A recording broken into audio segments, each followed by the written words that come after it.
Yeah, good afternoon. Am I audible? Agni, are you there? Yes, sir. Yeah, yeah. Audible.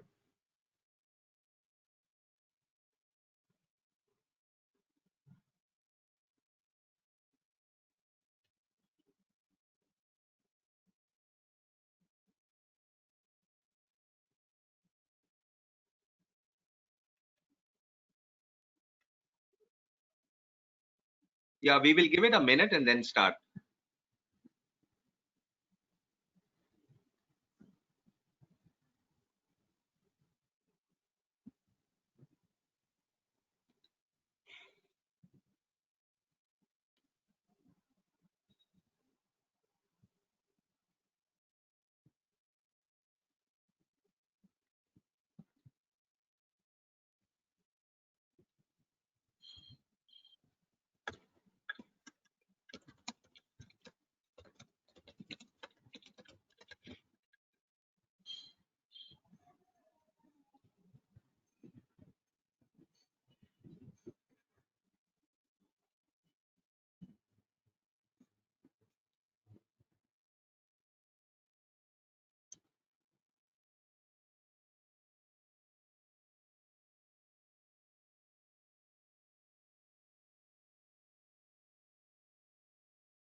Yeah. Yeah, let's start. Good afternoon, everybody. Welcome to CyberHum. This is an exclusive roundtable series, and we are having the first conversation on a specific topic today. The topic for discussion is integrated threat detection and response, not at the server end, but at the endpoint. Thank you so much for joining us for this conversation. Unlike many webinars, this is not going to be a one-to-many conversation. We request you to participate and give your practitioner's view or your experience of how you guys have managed the endpoint in your respective organizations. My name is Saurabh, and I'm a director and business head for North for CMS IT Services. I'm joined by Agnidipta Sarkar, who is the Director Cybersecurity Practice, and I'm going to talk more about him because he's the lead speaker. Once again, in this era of working 24/7 from your homes and death by PowerPoint and death by video conferencing and webinars, we really appreciate you taking time out and joining us for this conversation. So without further ado, I want to jump into, give you a very quick overview of what CMS IT Services does for a living. So I want to start with a quiz. What do you think is common between these brands? Besides the fact that they're all business icons and leaders in their own spaces, or maybe most of them are red in color. Any guesses? What is one commonality between these brands?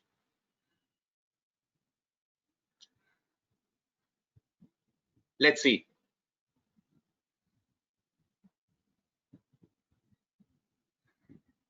All of them, I repeat, all of them chose CMS IT Services as their strategic IT business provider. And they are just a sample of the customers we deal with. We are very proud to have such well-wishers in the industry who swear by the services we deliver for them in managing their IT landscape. Next slide, please. As an organization, we have 300 plus customers present in the nook and corner of the country with 220 plus locations and above 6,500 employees. And we are managing the ever-changing complexity, be it on the infrastructure side or on application side. Our forte is in managing data centers, end user support services, facilities management, and more. And the left-hand side of the slide is really talking about the assets, over the last 5 years, how we have been making our customers successful. Next slide, please. This is really our solution portfolio, and it is, the so-called cliched sense, a 360-degree end-to-end solution portfolio. We manage the infrastructure. We offer digital transformation and application services. We do cloud and system integration work, be it around cloud operations or migrations, upgrades, etc. And last but not the least, defensible cybersecurity, which is really a topic of interest. And the next 40-45 minutes we'll be spending on how we are securing our clients' application and infrastructure landscape. And what really do we take? Sorry. Yeah, go ahead. Next slide, please. Automation is no longer niche. Automation is no longer a desire. It has become a need and the new normal. And we are fortunate that we have all facets of automation services, to offer to our clients. So be it robotics process automation or end user automation services, data center and security automation services, and last but not the least, digital experience transformation.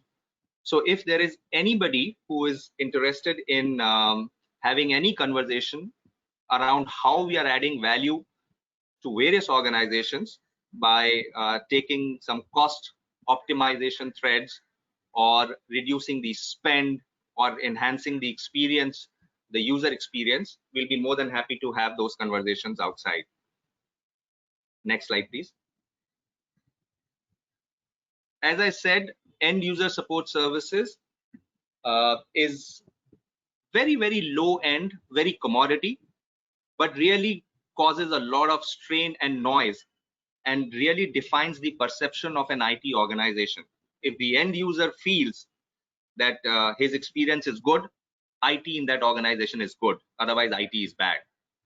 So, the CMS IT services has a IP driven end user transformation or automation framework, which is quite modular in nature and has components around bots of self-help, self-heal, and predictive management, which is the best of breed tools which we have put together and integrated. So and it is delivering a contactless zero service desk kind of an approach to managing end user infrastructures. So more than happy to have conversation if anybody is interested.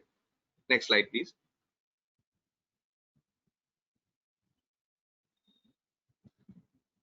As I said before, this is a partial list of our pride. The best in the industry work with us, and these are all sought after logos, something which took us a lot of effort, energy, and fighting with a lot of tier 1 providers to win the trust of our customers. And you can see it across industries. We are very, very proud that we are managing the complexity for these clients for a quite sustained period of time. These are not one-year contracts, and we have been able to retain the business with each one of them. So thank you so much. Some of you might be in the audience right now where we are servicing you. So thank you for being reposing your trust in us. Next slide, please. Now, this is all what I wanted to say about CMS. But before we delve into the into the topic of discussion today, I want to tell you a story. Stories always interest people, right? So, and it has to start with some exaggeration. So it was a dark and stormy night, and like any other individual, you're sitting sipping on a cup of coffee. You've got your all your IT assets. You have antivirus protection. You have your data backed up. You update your systems regularly, and you think you're protected. And right then pops up a message from Microsoft confirming that you've been hit by ransomware. And as that notification pops up, you panic. The notifications gives you a tech support call number. You call that number. Your heartbeat is rising, and you explain the disaster that I have done everything right, but I still got hit. What am I supposed to do? The lady on the other side somewhere calms you down, understands the issue, and tells you that, okay, I have this anti-ransomware software for $300 odd. Let me see if I can run that. Now, with a very heavy heart and looking at your wallet, you give her the go ahead and give her the access to your computer.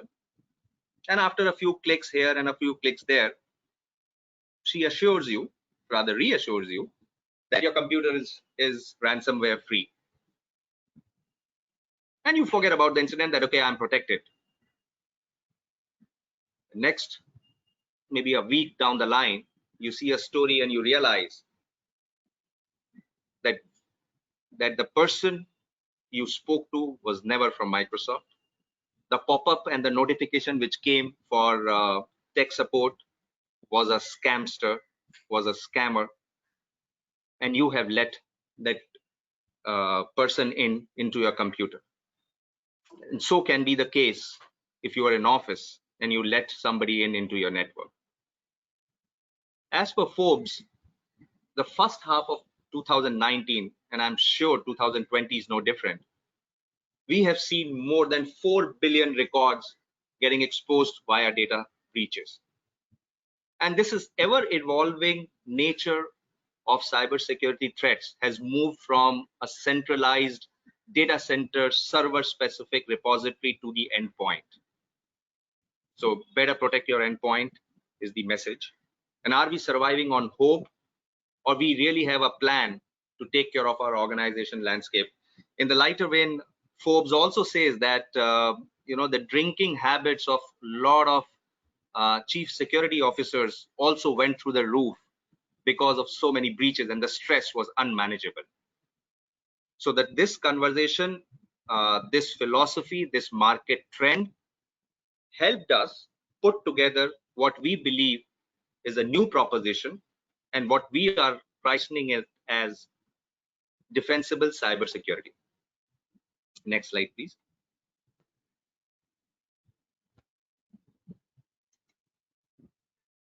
So defensible cybersecurity is a holistic business aligned framework which addresses the ever-changing business and security challenges within the risk contours of your organization. And how does it do that?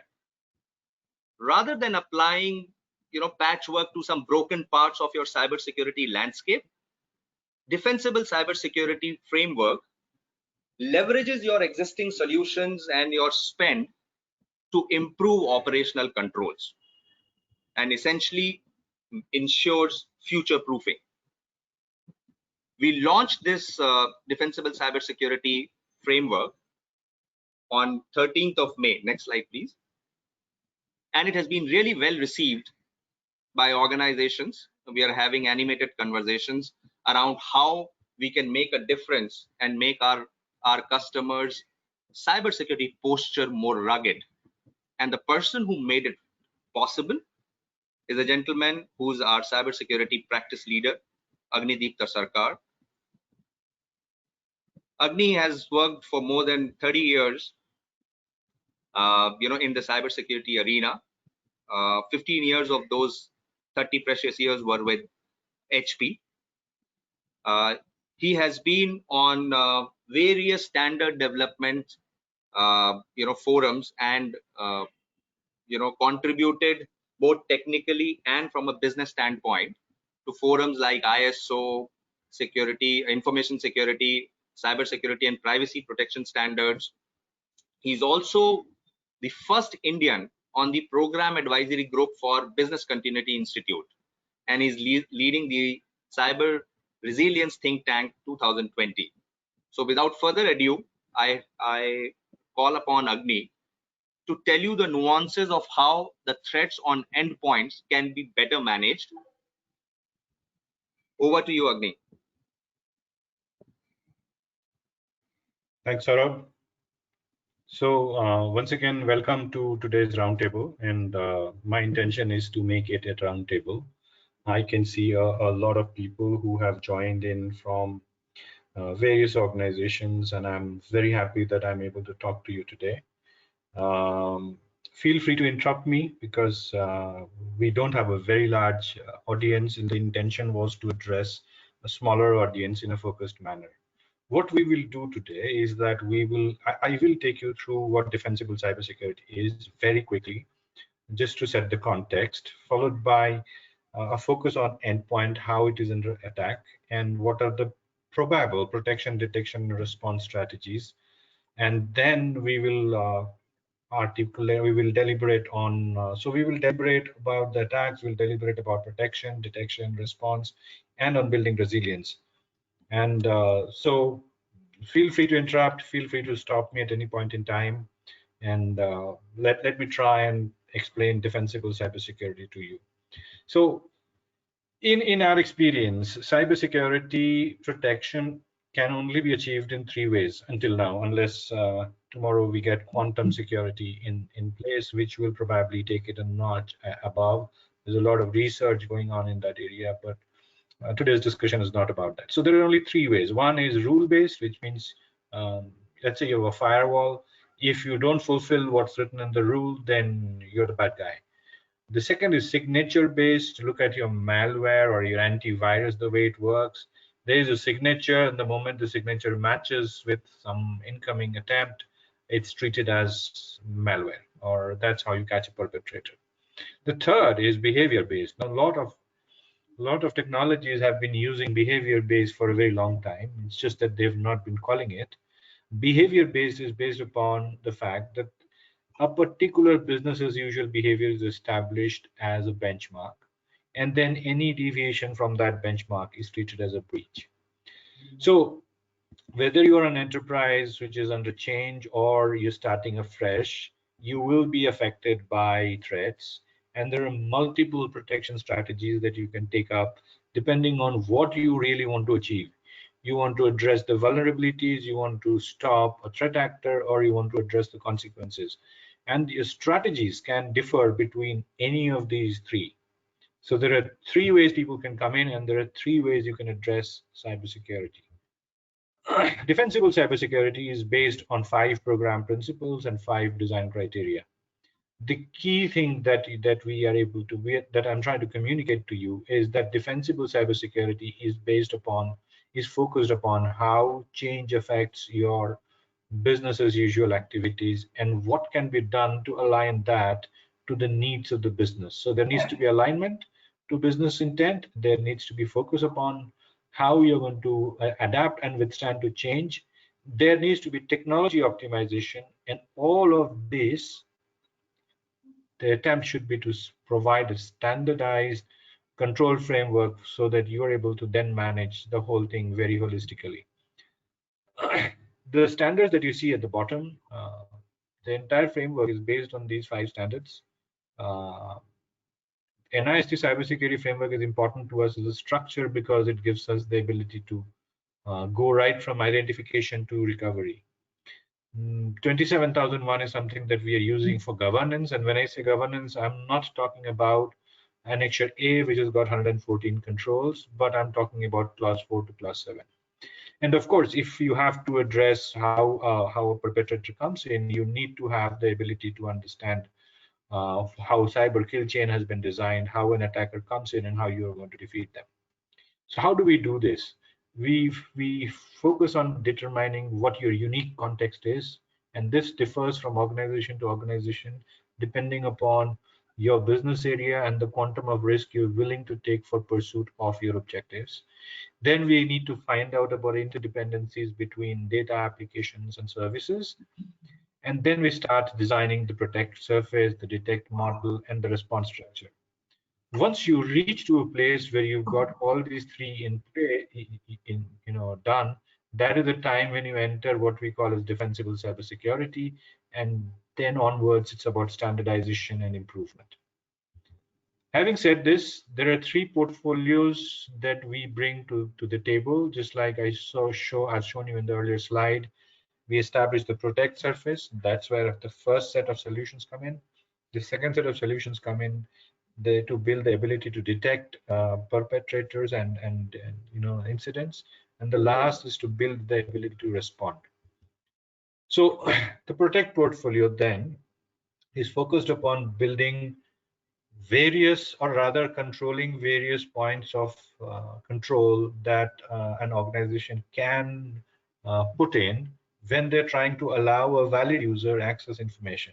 It could be identity, it could be endpoint, it could be edge, it could be compute, which means servers or data centers. On the cloud, you call them containers, or it could be systems, and again on the cloud you call them as workloads. So irrespective of where it is, on premises or on the cloud, we are able to bring you best of breed and technology solutions which are interconnected with each other in a cohesive manner. Once you have the protect part, then comes the detect part. We are able to take in logs and offer services from what we call as an integrated cybersecurity command center. And that includes SIEM, that includes integrated threat detection and response, and that includes automation. You heard Saurabh talk about automation. We are very happy that we are able to now deliver cybersecOps automation, which means if you have cybersecurity operations, and when I say cybersecurity operations, I'm not talking about the security incident and event management alone. I'm talking about console operations. You have an antivirus desk, you have a DLP desk, and there are people who are looking at what's the output of all these devices, and then they are acting upon it. That cybersecurity operations desk can actually be automated. And we've done that successfully across multiple clients. And what we've been able to provide value in terms of time and information that can be captured from a cybersecurity aspect as well. Of course, there are audits and assessment services which are part of the detection program, but we've also been able to bring across deception as a managed service, and so that you're able to stop lateral movement as it happens. The respond portfolio covers activities that you need to do before, during, and after a breach, and they could be, in terms of trying to build in a program for incident response planning and exercising, or threat hunting. Some of our clients also engage us for preemptive services, where we are able to dedicate, skilled resources early in advance, so that they are able to address their cybersecurity requirements. The I3C is an extension of our detect and response capability, and we have it across in 2 cities, and currently operational with these CyberSecOps activities that you see on your screen here. And this is being done, as I said earlier, by both human and robotic workers. So whatever CyberSecOps generates as findings are sent across to our Intel desk, and the Intel desk has our client's unique business context, and then we combine that with knowledge and capability from MyTrace, CVSS, and threat intelligence and threat modeling. For some clients, we also do threat modeling. So we combine all of this, and this is where these findings get identified as events which can be addressed by the console operations or by an SIEM, and those which need to get addressed as incidents as they happen. So that is where we try and establish a crisis command, and then we are able to address the aspects of a cybersecurity breach as it happens.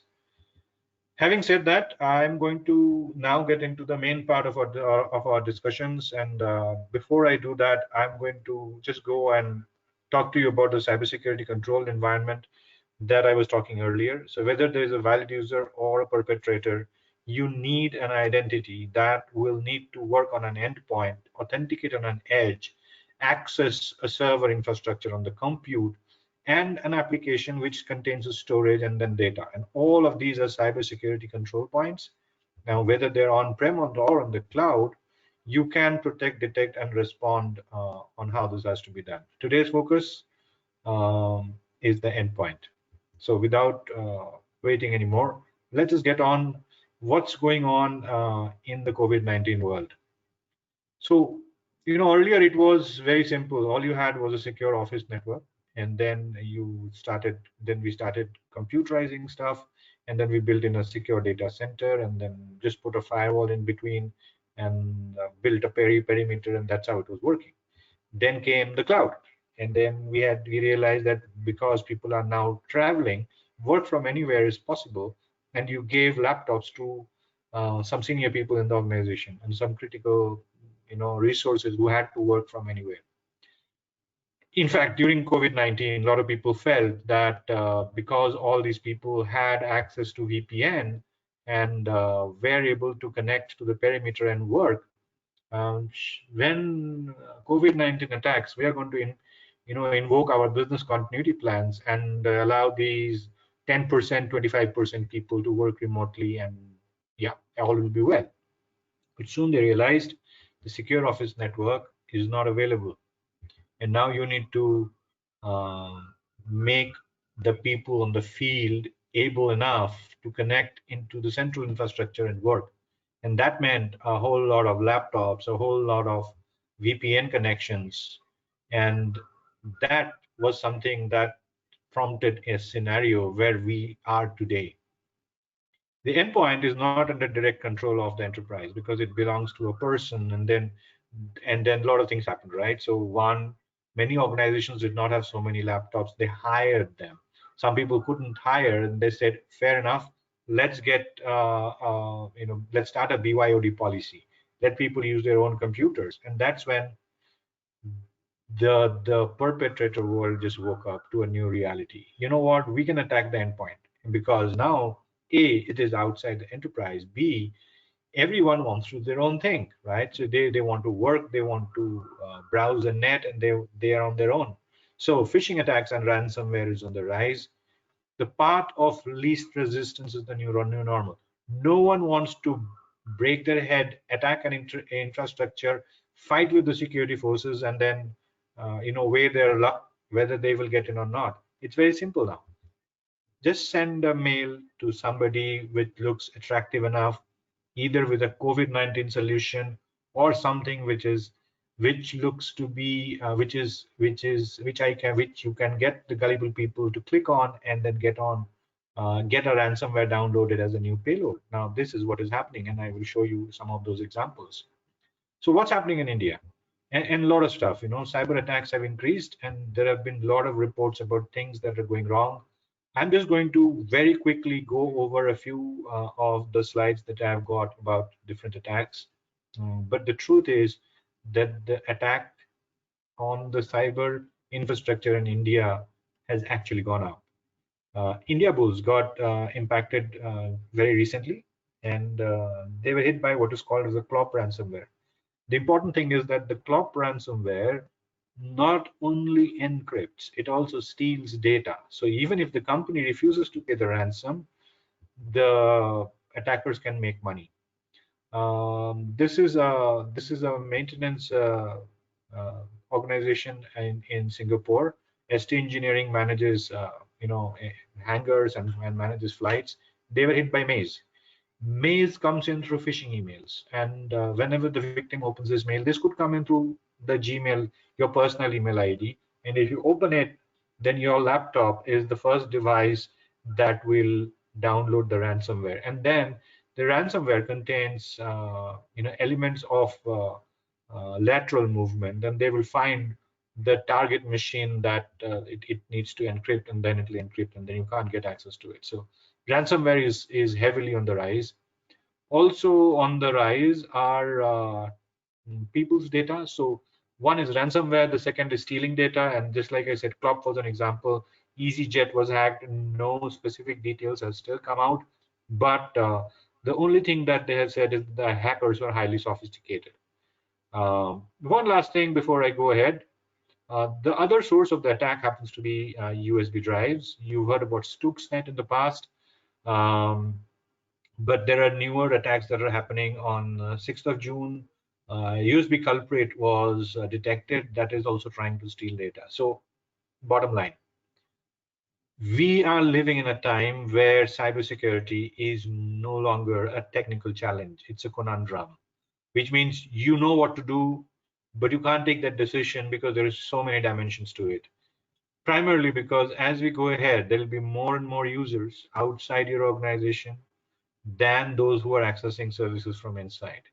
There are already more unmanaged devices. It may not be in your specific case, and this may differ from organization to organization, but there are more unmanaged devices in many places than managed devices. Internal users are now consuming more apps that are delivered from cloud than from within the data center. Threats are becoming complex, and skills to address those threats are becoming rarer. What is it leading to? Investments are drying up because businesses is not really working anymore, right? When you're under a lockdown, and yet the enterprise always expects you to remain protected. So I have two questions, and I would request the moderator to open up the questions for people to answer. First, has COVID-19 forced you to rethink your cybersecurity protection strategy? And if it did, in your experience, what should other enterprises do to overcome their challenges? Maybe we start from the top. Mr. Alok Mishra. It might help if you give a small introduction about which company you work for and what's your area, and please let us know.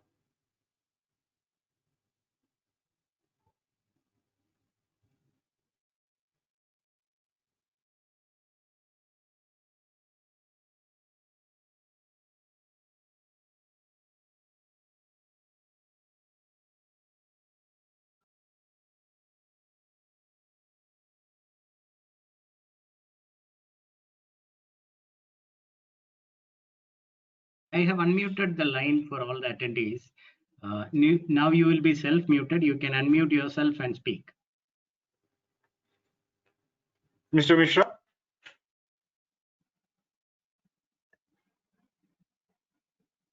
Maybe he's having some problems. Let me move over to Mr. Manoj Arora.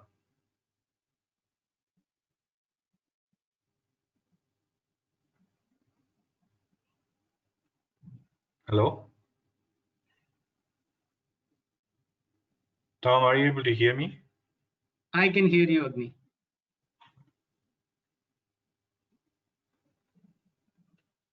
Okay. Maybe there is some other challenges on the... Yeah, line is open for all. Just that you have to unmute from your side and start speaking.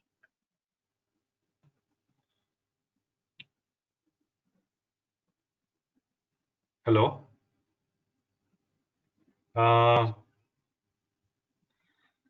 Let me ask somebody else then. Mr. Sanjay Goyal? Yeah. Basically, hello. Now I am audible. Yes, you are. Hello. Yeah. Presently, we are using the semantic advanced threat protection platform. Now we are moving on the 10 micro EDR solution and the deep security for the server and the email security.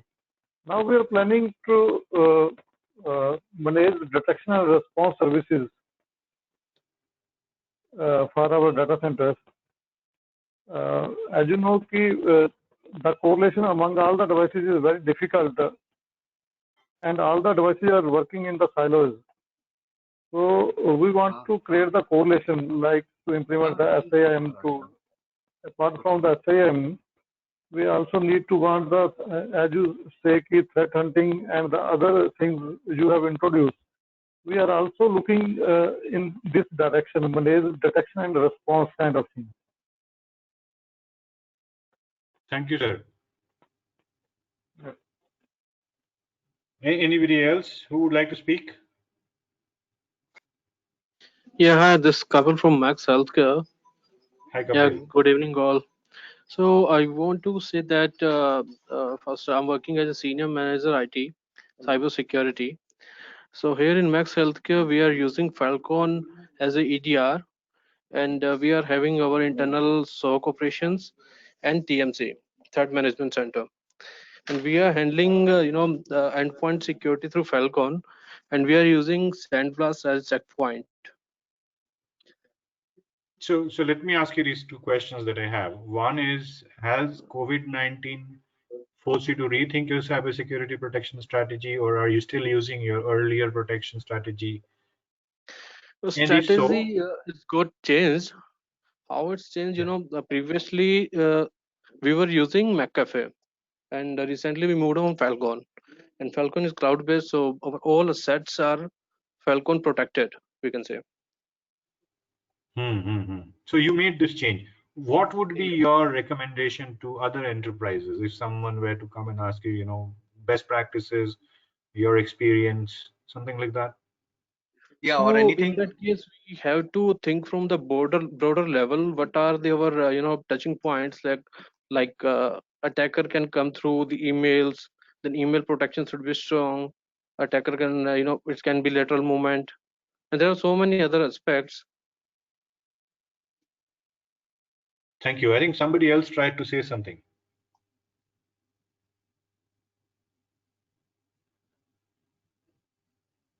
Thank you, Kapil. I will move on. As I was saying, that is the first problem. The second problem is that now we have too much information. We've got endpoint protection. We heard Kapil talk about the fact that he's got EDR, and the endpoints are only increasing, right? And that's where we are going today. There are multiple controls that you can put on these systems. We've heard Kapil talk about Falcon.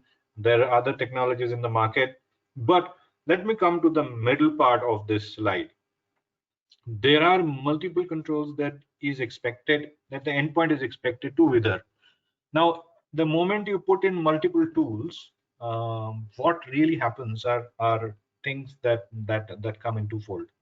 Number one is that there are multiple executables that land up on the endpoint.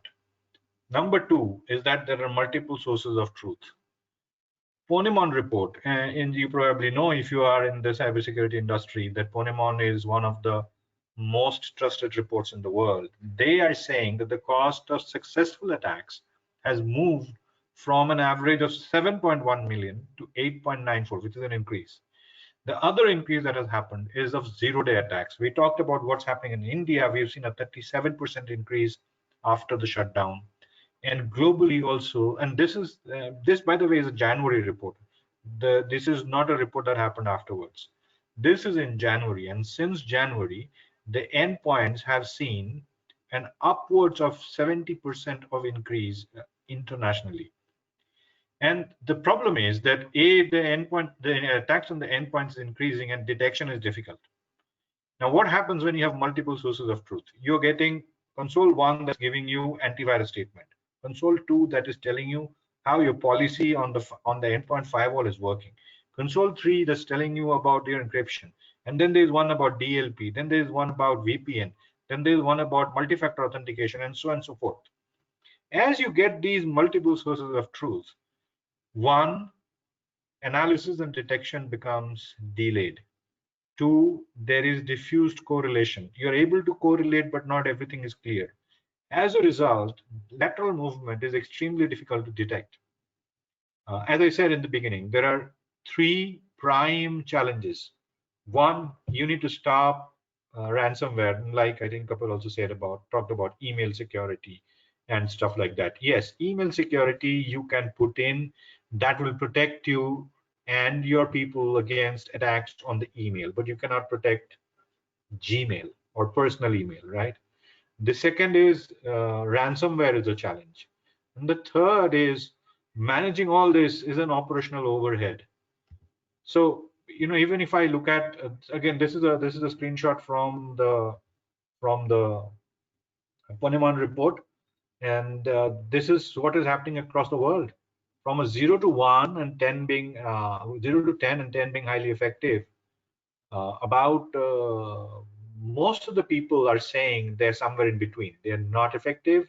It's not that they're not effective, but they're not highly effective. So, question back to the roundtable. How are you managing multiple endpoint protection tools? First of all, are you using multiple endpoint protection tools?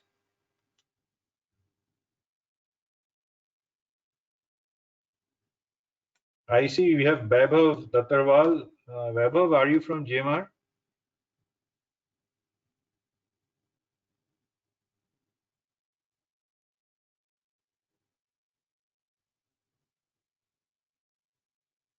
Okay, so I'm going to leave it open for anybody to respond. And Kapil, you want to contribute again? You're welcome. And so is Mr. Mishra or anybody else who can, unmute. Tom, would you unmute everybody once again?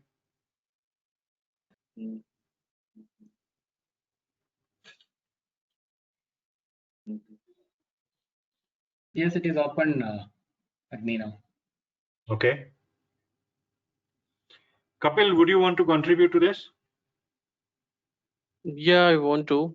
So about the manageability, administrator point of, from administrative point of, we can say that different administrator and knowledgeable person required to handle that, and from logs and detection standpoint, that should be a single console. We can, see everything in a consolidated way. Let's say Integrated. example, one product is providing one information and another is providing second information, and that should be correlated.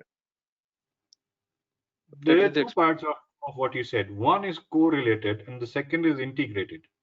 The console operations, as you said, should be integrated, but your analysis and your decision-making point should be correlated. Am I right?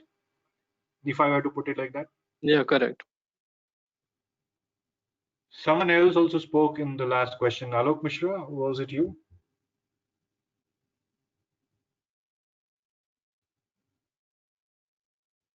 So what is the average time to detect? Because internationally it says it's 97 hours. How much are you experiencing it?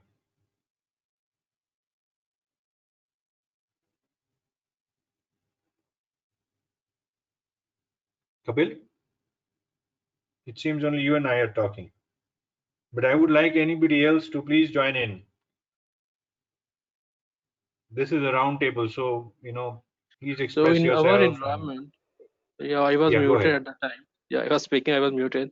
So now unmuted. So our, in our organization, the TAT is 24 hours.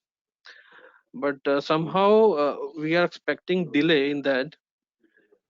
Is this the true event, or it's taking so much time in true false analysis, and it takes similar 48 hours or 72 hours. 72 hours to detect. Bring response. Okay. Okay. Anybody else? Mr. Ansari, Kamal Sharma, Manoj Arora, Sanjay Goyal, Subhash Chand, Sushil Kumar, Vaibhav, Virendra Bansal, Vishal Jain. Anybody else? You can unmute. If you are muted, please unmute and please contribute.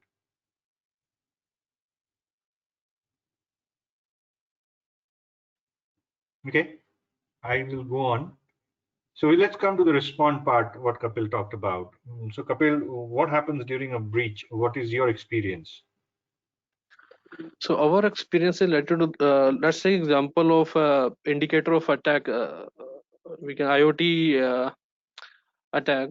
So in that, as we are getting alerts, and the alerts is getting quarantined, the main the fileless attack or something that that is getting quarantined. But further, what we are expecting that lateral movement, that is the unseen part of that incident.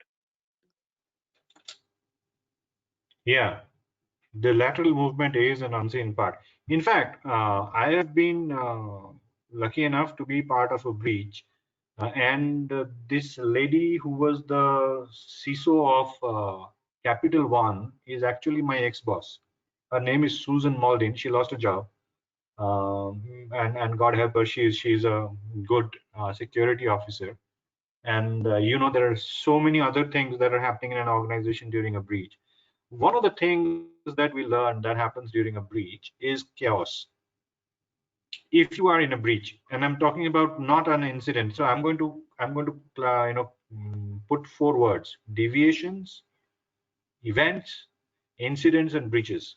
So deviations are things that you notice this is not what it should be, but it is, and then you go and verify whether you're right or wrong, and then it tells you, okay, this is correct, and this is an event, and it can be handled from the console. So you go to the console and address it. For example, you have a DLP, I assume, Kapil? No. Okay, so those who have DLPs, they will tell you DLP is a keyword-based control. So it generates a lot of reports wherever there are deviations. So that deviation then needs to be validated to determine whether there's an actual event or not. So let us say someone is trying to, what happens when people quit, right? They start copying their content, company's content into their Gmail. So a DLP can stop all that. And if you are in the healthcare industry, you might want to think about a DLP control, because you are handling sensitive personal information of people, and you are aware that there's a new law that is about to come, and that will make sensitive personal information something as a topic of complete protection. But coming back, there are challenges that remain there. So once you have a breach, now comes the chaos, and that the chaos is handled because you've not planned for a breach. So I don't know, is there anybody here who has actually gone through a breach and experience? Anybody? So what we recommend is that there are 4 levels of a breach, of handling a breach. One is before the incident, which means you are sure you've done some kind of an assessment of what your cybersecurity exposure is.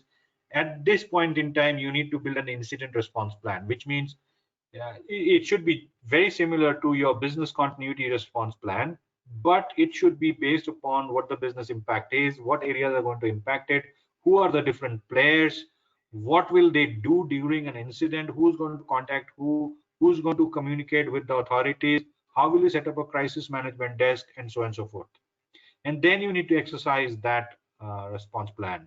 And then we need to work upon the technology part to build about a certain amount of threat modeling, so that you're able to anticipate a few threats. During an incident, that's when you get into level 1. Then you do an incident triage to understand what that incident is, what is the extent of that incident. And like you said, it is entirely possible that while you have addressed the apparent threat, there could be a lateral movement that might have happened and you might not have focused on it. So that's what I'm talking about, incident triage, and then you do your initial incident response. So if you know what that incident is, you need to do incident resolution, and this is the time you really need experts, and that is when you decide to escalate it to level 2. At level 2, you think of containment and recovery. These are 2 other controls that you can put in, and all this can be put in the initial plan. And eventually you get into a stage where you say, okay, now I understood what really happened, and now I'll be able to respond. And there are multiple strategies to respond. You could deter, delay, divert. These are all words, but what it basically means is that it is today possible to respond to an impending attack by doing a few things if you have prepared earlier. The traditional model was what I just explained, right? Build a cybersecurity incident response plan, exercise it, and keep it fit for purpose. Today, technology has pushed us so that we are able to bring in machine learning and artificial intelligence to identify what you talked about, Kapila, earlier, about indicators of an attack and respond immediately. I believe there is a business case for integrated detection and response, not only endpoint detection and response, but also integrated, because you want to detect an incident, or you want to understand indicators of attack as they hit your enterprise. It could be on a VPN box outside the network, on the edge. It could be a firewall on the edge. It could be any device, but you want to know early in advance. And then especially focus on endpoint detection and response. So I'm going to ask the question back. Kapil, you said you have an EDR. Yeah. Why do you have an EDR? What was that business reason why you decided to move to an EDR? The main reason is the visibility. What are these things are happening in our environment, just to visualize that we got So the first EDR, point. but So with if you are that able to we got quantify so it, many other things. So it it's has, including everything: detect, response, and prevent. yeah. It's providing everything, we can say. So basically what you're saying is something that matches the Ponemon report, and you're saying that it is to detect early signs of an attack and prevent its spread. That's your primary reason. Yeah. Okay, so if you look at each one of them, buying the EDR is actually the first step. The second step is to find out how it really works. And is there anybody here who doesn't have an EDR? I think Mr. Mishra, right? Who talked in the beginning?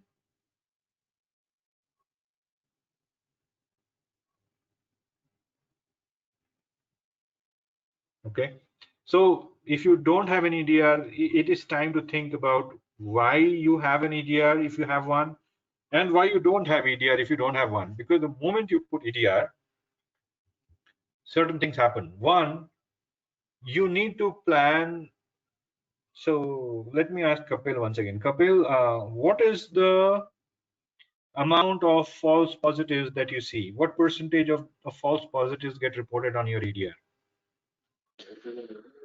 Now we can say 10% initially, but now it's reduced to 2 to 3%. And does that create operational challenges? Does that get into a stage where you have, or have you had an experience where you actually disabled somebody? Because what EDR does is it detects and it responds by taking an action automatically, right? Yeah, but there is some In fact, tweaking required. What you want to take in action plan. So we planned in such a way that our all legitimate application should not block. I'm sorry, I missed some audio. Can you repeat what you said? Yeah, we plan in such a way that legitimate applications, our internal legitimate application, should not block by EDR.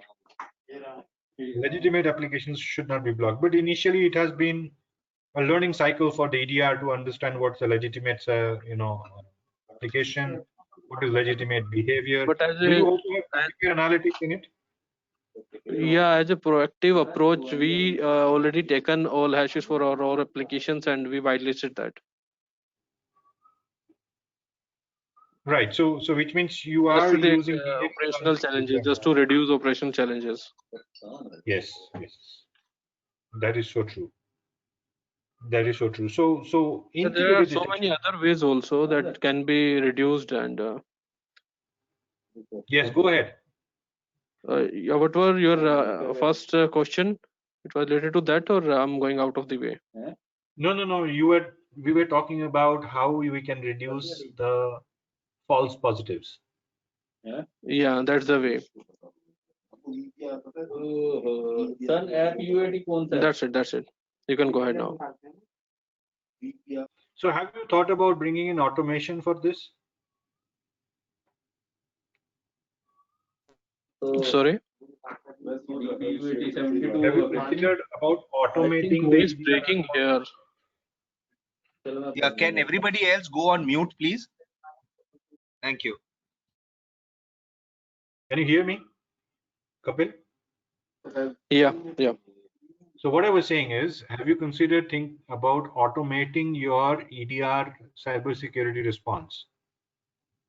No, No, not not the now. EDR part, but the console part, where you look at Console false automation positives, in the where you sense, make the EDR learn.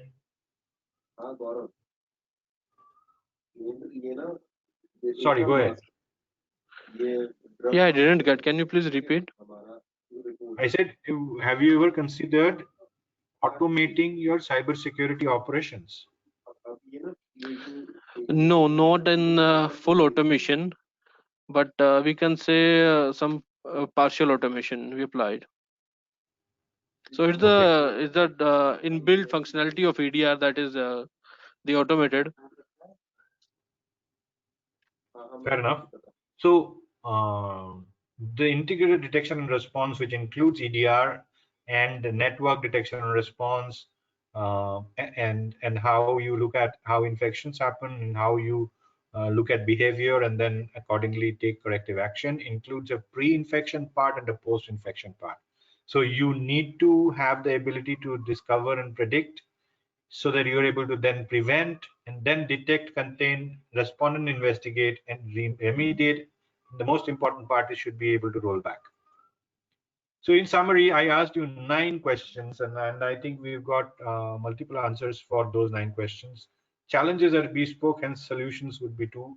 We heard someone say that there is a journey that is needed towards an SIEM or possibly EDR, and we heard you talk about, Kapil, about your journey towards EDR and how you are managing this. There are other of my CMS colleagues on this call who are available for you to take the next steps. And before I close, I would like to hand over to Saurabh. Yeah, thanks, Agni. Any closing comments or observations or anything any of the audience members wants to highlight? Thank you so much, for being an active participant, and especially Kapil, thank you so much for sharing your views, your organization's stance on managing crisis, and how you guys have gone ahead and what priorities you have defined. If there is any conversation, any requirement, uh, any area which is of interest and you would want to know level 2 details, please reach out to your CMS IT account manager, and we'll be more than happy to pick that thread up. I think the only this is an ongoing roundtable series, and we have various other sessions planned. The real objective and intent is that we get we get you thinking on some of the things which progressive organizations are proactively looking at. Yes, you can definitely survive without an EDR. It's not path breaking. You can still take a corrective action and do crisis management. But proactively thinking and remediating stuff which which today seems very far away, it may not be the case tomorrow.